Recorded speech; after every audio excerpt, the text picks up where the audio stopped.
Despite a life spent on the remotest periphery of football, there's a name that even to me needs no explanation. A face I'd pick out in any lineup, and a reputation that causes no small anxiety as I arrive at Jack's place for this chat. But I have a plan. Among his many attributes, Jake Sheedy is listed as a raconteur. So then, let him talk. And you're right. Now, Jack, first of all, can you hear me when I talk at that level? I think so. You think so?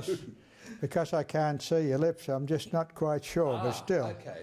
Well, Now, if we stuff it up, we stuff it up. we We'll do it again. We stuff it up. Yeah. Are you happy there, Lee? Yep. There's probably not too much Jake Sheedy's ever stuffed up.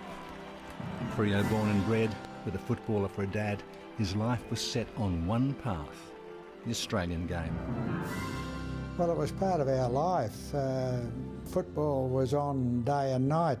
We spoke football all the time. And at the time, we had a couple of footballers, Wyburn Taylor and Roy McGlynn, two country footballers that lived with us as well. Move on to the war years and Sheedy's brief stint in the VFL. That was during the war. I was in the Navy and played with South, played 8 games there, yes. Very good educational tour. Why educational? Well, there were big tough blokes playing football in those days, and I was only 17. And Jack Williams was centre-half back, and he was a big tough bloke, and he just said, "Kid, if anyone interferes with you, let me know and I'll handle them." Do you ever wonder, Jack, if you'd stayed in Melbourne, how your career might have progressed? Do you ever think about that?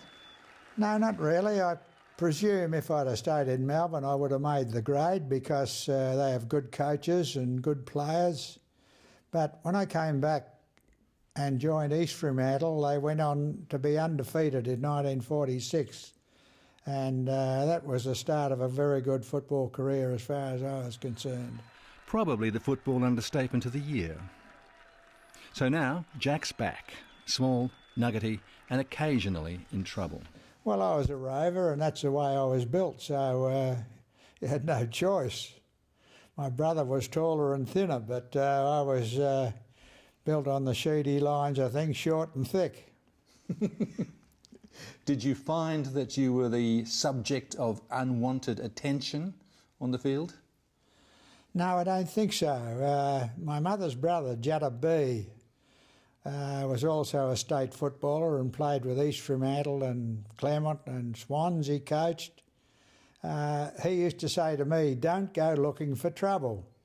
And by that I used to think that he thought I was going to try and bump into blokes and knock them over. And he used to say to me, "Let them knock you over. Don't you go trying to knock them over." You'd be aware that in the game today, there are a couple of players who are small, like Hayden Ballantyne. How do you feel about him and the way he plays and the way he gets treated? Well, the way they're interpreting the laws of the game at the moment, I think I would be in trouble every week.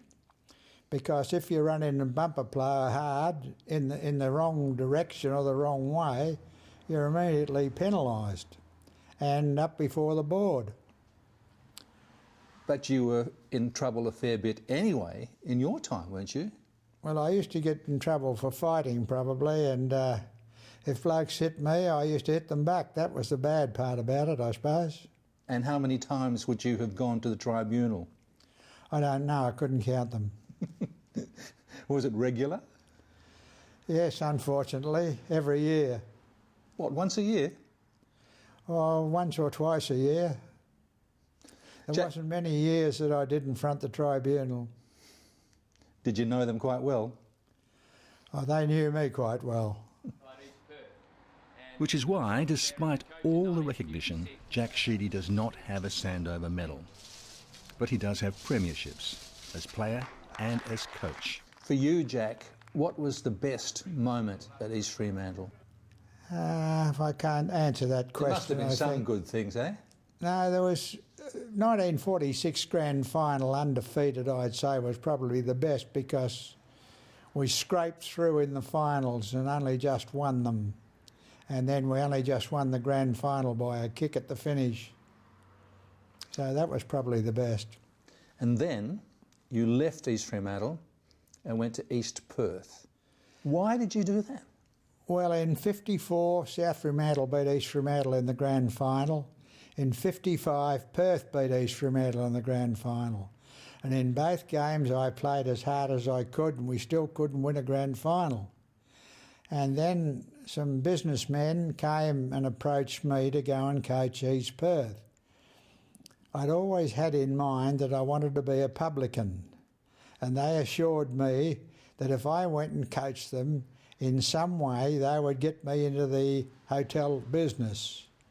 So the offer was made. It wasn't very good for a start, but when I knocked them back a couple of times, the offers increased immensely. And as I needed money, I was paying off a house. I was then coached to coach East Perth. Did you get a pub? Yes, within no time I was appointed to manage the Savoy Hotel in Perth. And that was something. They were simpler times back then in local football. But there's one question that has to be asked. No, I don't think they're any better. I don't think they're as good. Really? No, I don't. I don't think they're as fit and as well as the WAFL of years ago, before the AFL come into being. Because the AFL have robbed so many young players out of the WAFL that the competition is not as strong as it was. How would you survive in that competition today, do you reckon? Well, I'd certainly have to train a lot harder than we did in the old days. Like you appeared on a Tuesday and Thursday for training and then played the game on a Saturday. And often you'd have a couple of beers in between. And you particularly being a publican. Lovely it. Loved it. The people that you coached, Jack, Yes. did you make them into great footballers? Or were they great footballers anyway? No, I gave them the opportunity, I think, of what I thought they should do at times and how they should do things. Certainly I tried to teach players to kick better, to handball better, to mark better, and train them accordingly. Now, it's up to them from then on how good that they become doing those fundamentals of the game. It's a long and celebrated life that Jake Sheedy is living. That being so, it's always worth asking who and what's been the inspiration. I had a friend called Ted Whitten who played in Victoria, and he is the best footballer I think I've seen. And little things that he said and told me and so forth, I put that in the brain box and kept it and used it wherever applicable. Whitten's a very smart man as far as football was concerned. Anybody else? Well, my father, I suppose, he taught me everything when we used to start in kicking the football in the paddock, and you've got to strive for perfection in whatever you do. I admire him for concentrating on that as far as I was concerned. And did you strive in those early days? I had to. You got the strap if you didn't. You got the strap if you didn't do football Well, my properly. father used to have a strap, a razor strap, and he used to tell you to do things and not do things, and if you didn't do it properly, you'd get a couple of whacks around the legs. Even playing football? Oh, yes. And that helped? He didn't mind. Did I you? did. So, Jack, what are you going to do now for the rest of your long life, and how much will football play a part? Well, at the moment I am vice patron of the Dockers, so I go to the Dockers whenever possible. I'm also go mostly to East Fremantle's games if I can. whenever possible I go to their games, more so than I do to East Perth these days. But I love the football, I love going to it. I love going to the races occasionally these days too, but getting a bit older, it's a bit harder to get around. But I've had a good life, and if I can just keep going to the footy or the races, whatever I like to do, that's it.